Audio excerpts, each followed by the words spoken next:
আন্তর্জাতিক আম্পায়ার বিসমিল্লাহ তিনি ভুঁড়ি সার্জারি করতে গিয়ে মৃত্যুর কোলে ঢলে পড়ে। প্রত্যেকটা মৃত্যুর যন্ত্রণা দেয়।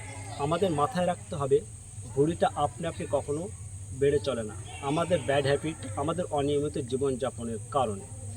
কোন খাবারটা খেলে কি হয়, কোনটা না খেলে কি হয়, কত ক্যালোরি খাওয়া আমাদের প্রতিদিন প্রয়োজন রয়েছে এবং তার থেকে কত অতিরিক্ত আমরা খেয়ে ফেলছি, যার কারণে আমাদের শরীর রোগা থাকে না, শরীরটা ডে বাই ডে আমাদের বাড়তে থাকে। তো ভুঁড়ি অতিরিক্ত বড় হয়ে গেলে দেখতে যেমন খারাপ লাগে এবং শারীরিক সমস্যা দেখা দেয়। তো এইভাবে আন্তর্জাতিক আম্পায়ার বিসমিল্লাহ সাহেবের কথা বলছিলাম।